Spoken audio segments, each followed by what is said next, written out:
कि आपने अभी सुना कि किस तरीके से दिल्ली हर बार और आसपास का इलाका भी जिसमें हरियाणा भी आता है, हम लोग भी सब आते हैं, वो विक्टिम होता है हर बार इस एयर पोल्यूशन का, जिसका मेन कारण पराली का जलना हर साल होता है।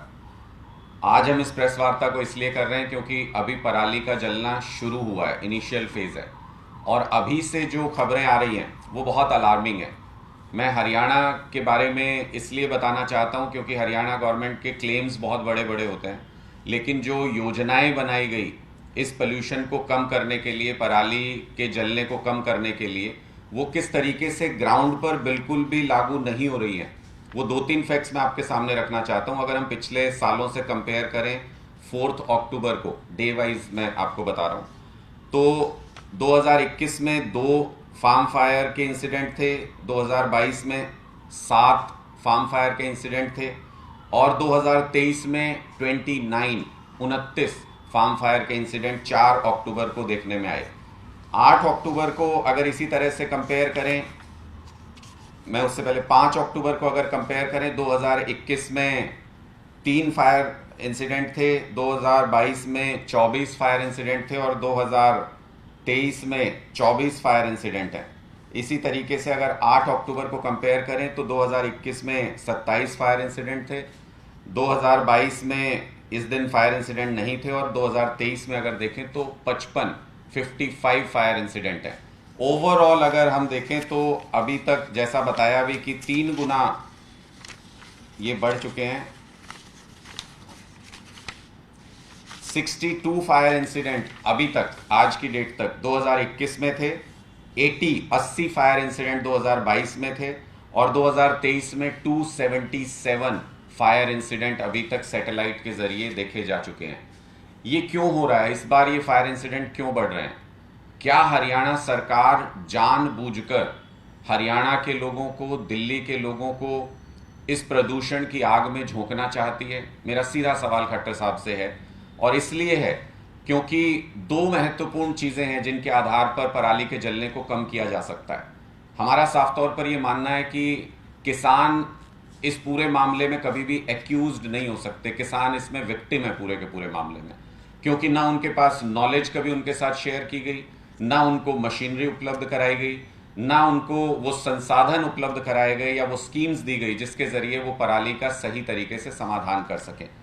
पहले से ही बाढ़ का प्रकोप झेल रहे हरियाणा के किसान, अब उनके ऊपर जैसे ही कोई रिपोर्ट होती है, आज जब हम इस मुद्दे पर बोल भी रहे हैं, तो सरकार के पास सिर्फ एक ही साधन होता है, पुलिस को भेजें, उनके ऊपर एफआईआर दर्ज करा दें। किसानों के ऊपर लाखों रुपए के फाइन किसानों के ऊपर किए जा रहे हैं।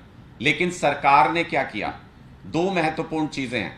एक, बेलर मशीन जिसके जरिए कि गट्ठे बनाए जाते हैं पराली के, उनको ज़्यादा से ज़्यादा उपलब्ध कराना, और दूसरा बायोडिकम्पोजर, जो एक सहमति सी तीनों स्टेट्स के बीच में एक इस तरीके की बनी थी कि ये दो चीज़ें, इनकी रूपरेखा ऐसी होनी चाहिए। जो एक कमेटी बनी थी उसमें ये तय हुआ था कि ये दो ज़रूर कदम उठाने। लेकिन हरियाणा के अंदर बेलर मशीन के लिए 5 लाख रुपए की सब्सिडी उपलब्ध हरियाणा सरकार द्वारा कराई जाती है। आपको जान करके आश्चर्य होगा कि 1500 करोड़ रुपए के आसपास का ये पूरा सब्सिडी दिया जा रहा है, लेकिन जब ग्राउंड पे जाके इसको चेक किया गया तो इसमें 50% से ज़्यादा का स्कैम है। मशीनें उपलब्ध ही नहीं है ग्राउंड के ऊपर। इसका मतलब वो सब्सिडी गलत तरीके से प्रोवाइड करके कागज़ों में प्रोवाइड की गई बेलर मशीन्स ग्राउंड के ऊपर नहीं है। 80,000 मशीनें होने का दावा हरियाणा सरकार करती है। मेरा चैलेंज है, कोई भी हरियाणा के मंत्री अधिकारी साथ जाके हमारे साथ देख सकते हैं। डिस्ट्रिक्ट्स के अंदर भी अगर जाएंगे, 20,000 बेलर मशीनें भी इस वक्त ग्राउंड पे उपलब्ध नहीं है, जिनके जरिए किसी भी तरीके से समाधान नहीं हो सकता पराली का। दूसरा, बायोडिकम्पोजर, लास्ट ईयर भी ये क्लेम किया गया कि जैसे दिल्ली ने समाधान किया, पूसा का बायोडिकम्पोजर इस्तेमाल करके किसानों को फ्री में उपलब्ध कराया, हमसे सीखने का दावा करते हुए हरियाणा सरकार ने यह कहा कि हम भी उपलब्ध कराएंगे। पिछले साल भी ये क्लेम किया गया। इस बार भी जो स्टेट की मीटिंग हुई उसमें यह कहा गया कि बायोडिकम्पोजर बड़े पैमाने पर किसानों को उपलब्ध कराया जाएगा। लेकिन आज जब फार्म फायर इंसिडेंट 3-4 गुना बढ़ चुके हैं हरियाणा के अंदर, आज की स्थिति यह है कि जो डिस्ट्रीब्यूशन सेंटर्स डिस्ट्रिक्ट्स में होते हैं, वहाँ पर भी अभी तक बायो डिकम्पोज़र का एक पैकेट भी हरियाणा में कहीं पर नहीं पहुँचा है। ये बायो डिकम्पोज़र जब पहुँचेगा डिस्ट्रिक्ट सेंटर तक, उसके बाद किसानों को वितरित किया जाएगा। और ऐसा नहीं है कि किसानों को वितरित किया और वो तुरंत इस्तेमाल कर सकते हैं। इसके घोल को प्रिपेयर करके उसको 7 दिन 10 दिन रखना होता है। यानी जब ये बायो डिकम्पोज़र डिस्ट्रिक्ट ऑफिस पहुँचेगा, उसके 15 दिन के बाद इसको इस्तेमाल किया जा सकता है खेत में, 10 से 15 दिन के बाद।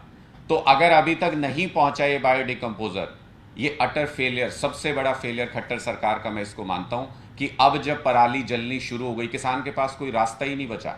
किसानों के पास सरकार ने कोई रास्ता ही नहीं छोड़ा, बायो डिकम्पोज़र पहुंचा नहीं, मशीनें आपके पास उपलब्ध नहीं है। और अब जब लगातार दबाव बढ़ेगा, जब आसपास के हर इलाके में प्रदूषण चारों तरफ फैलता है, तो फिर हरियाणा सरकार किसानों को एक्यूज़ बना करके उन पर एफआईआर दर्ज करना, उन पर कड़े कदम उठाना, उन पर लाखों रुपए के फाइन लगाना शुरू कर देती है। तो मेरा स्पष्ट तौर पर खट्टर सरकार से ये सवाल है कि जब आपको पहले से ही पता है कि इन दिनों में देश की राजधानी और हरियाणा के ज़्यादातर इलाके प्रदूषण की चपेट में आते हैं, हमारे लोगों का जीना मुहाल हो जाता है इन पूरे इलाकों में, तो आपने ये जो सुविधाएं हैं या ये जो योजनाएं शुरू की हैं, ये ज़मीन पर लागू हो सकें, इसका पुख्ता इंतज़ाम क्यों नहीं किया?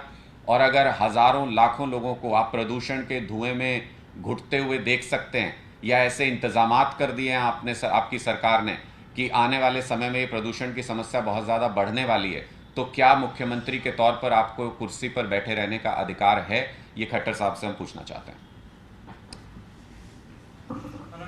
पिछले बार जो बीजेपी सरकार हरियाणा में, उसका क्लेम था कि पंजाब के मुकाबले बहुत कम पराली जो है हरियाणा में जली है। उन क्लेम्स पर और अब की तैयारी, क्योंकि अभी भी तैयारी वो कह रहे थे कि हमारी पूरी है और कम से कम जो है पराली जले, इसका व्यवस्था की जा रही है, तो उन क्लेम्स को किस तरीके से? देखिए, पिछली बार भी हरियाणा सरकार ने ये क्लेम किया था कि फायर इंसिडेंट्स को हमने बहुत हद तक कंट्रोल कर लिया है। मैं आंकड़े आपके सामने जो अभी मैंने रखे, वो सैटेलाइट इमेज हैं, सारे के सारे सैटेलाइट पे कैप्चर होते हैं और रिकॉर्ड होते हैं बाकायदा डिपार्टमेंट्स में। पंजाब हरियाणा का कोई कंपैरिजन नहीं है। अगर वो कुछ बुरा करें हम भी बुरा करें, अगर वो कुछ अच्छा करें हम भी अच्छा करें, ऐसा नहीं है। आपको 9 साल हरियाणा के अंदर बीजेपी की सरकार को हो गए। जो पिछले साल का कंपैरिजन खट्टर साहब बता रहे थे, उस वक्त हमारी सरकार को आए हुए चंद महीने हुए थे, और हमने ये माना था पिछली बार कि बहुत कम समय होने की वजह से हम शायद उतनी व्यवस्था नहीं कर पाए जितनी की जानी चाहिए थी। लेकिन इस बार वो सारे इंतजाम, आपको अभी प्रियंका जी ने बताया कि किस तरीके से पंजाब में बहुत अच्छे तरीके से उन इंतजामों को किया जा रहा है। लेकिन हरियाणा में ठीक उसके उलट, पिछली बार आपने दावा किया कि आपने फायर इंसिडेंट्स कम कर दिए हैं, तो इस बार उनमें और ज़्यादा कमी आनी चाहिए थी। लेकिन वो और ज़्यादा कमी लाने की बजाय फायर इंसिडेंट 4 गुना बढ़ते हुए नजर आ रहे हैं। मैंने 2 जो महत्वपूर्ण काम सरकार ने ग्राउंड पर करने चाहिए थे, मैंने उन दोनों के बारे में आपको बताया कि बेलर मशीन्स को सब्सिडी देने में बहुत बड़े पैमाने पर स्कैम हुआ है हरियाणा के अंदर। उसकी जांच की जानी चाहिए और दोषियों को सख्त सजा दी जानी चाहिए। इसमें सरकार के अधिकारियों का, मंत्रियों का कितना योगदान है वो भी समझना चाहिए। और दूसरा, जो सबसे बड़ी चीज, बायो डिकम्पोजर, जिसको बड़े पैमाने पर इस्तेमाल किया जा सकता है और बहुत सस्ता साधन है, उसको इस्तेमाल करने की पूरी योजना ही फ्लॉप हो गई हरियाणा के अंदर। जब आपने डिकम्पोजर किसान तक पहुंचाया ही नहीं, तो ट्रेनिंग का और उसको इस्तेमाल करने का तो सवाल ही पैदा नहीं होता। फिर हरियाणा सरकार ये कहती है कि हम सब्सिडी के रूप में 1000 रुपए देंगे जो भी किसान पराली नहीं जलाएगा। लेकिन मैं खट्टर साहब से पूछना चाहता हूं कि पिछले साल कितने किसानों के खाते में ये 1000 रुपए पहुंचे? किसान संगठन लगातार इस मुद्दे को लेकर के सवाल उठा रहे हैं। और क्या किसान के पास वाकई में इतने संसाधन हैं?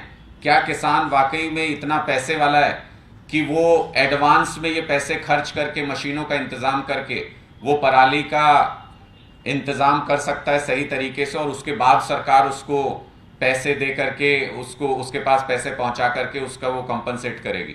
मुझे नहीं लगता कि हरियाणा में किसी भी योजना को सही तरीके से लागू किया गया है। और जैसे ट्रेंड्स अभी शो कर रहे हैं, पिछले साल से कई गुना फार्म फायर इस बार होने जा रही है। इसलिए हम सीजन के शुरू में खट्टर सरकार को यह आगाह कर रहे हैं कि दिल्ली के लोगों को, हरियाणा के लोगों को, आसपास के पूरे एनसीआर के इलाके को इस धुएं के जहर में मत डुबोइए। आप सख्त से सख्त इंतजाम करके आप किसानों को प्रोत्साहन दे करके इस फार्म फायर के इंसिडेंट्स को कम करने की कोशिश कीजिए।